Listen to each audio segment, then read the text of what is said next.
tell you one thing.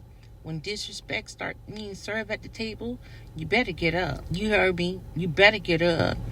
And don't sit back down when they offer you to sit back down. Hey, don't leave. They don't want you to leave. Sit back down. Have a seat. No. Absolutely not. No, sir. No, ma'am. You get up. You walk away from that table and you don't come back. Because you teach people how to treat you by what you allow them to do. What you allow in your life. What kind of treatment that you allow. Now, if disrespect starts being served at the table, why would you stay and sit at that? That's not the only table in the world. You get up and you build your own table.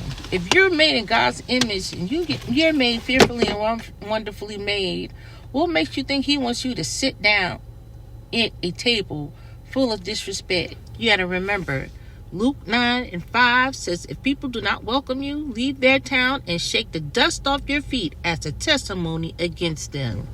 It don't say sit back down. It say leave. Now get your butt up from that table and leave. I don't care. Oh, we just made your favorite dinner.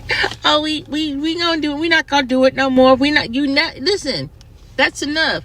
Like I said, you give people a chance to be who they are. And when they show you who they are, please believe it. Because you open the door for disrespect. When people think that you are a joke, the people are going to treat you just like a joke.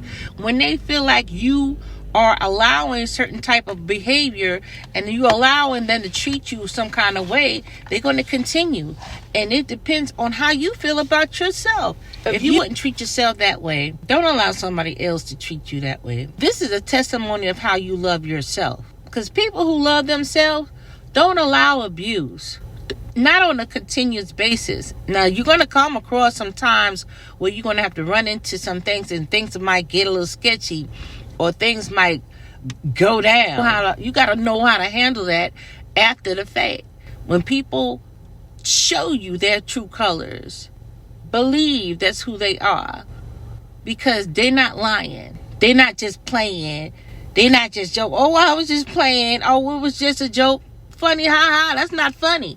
And it shouldn't be funny. It shouldn't be funny to you, because it's disrespect, especially when it's served in specifics to you. Dust your feet up, get up, and leave that table. And don't sit back down. Remember who you are.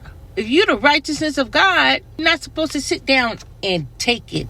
Okay, when you give them a chance, and you give them the other cheek to turn, like the Bible says to give them the other cheek, and they slap that one too, the other cheek, give them an opportunity to continue to show you who they are. Dust your feet off, get up, and go. And leave that for a testimony against them. Matthew 10:14.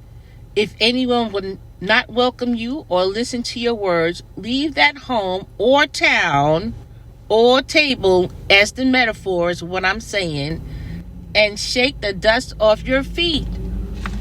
Get up and go. Y'all, Christ-like don't mean mice-like. Get up and go from the table. It's not for you.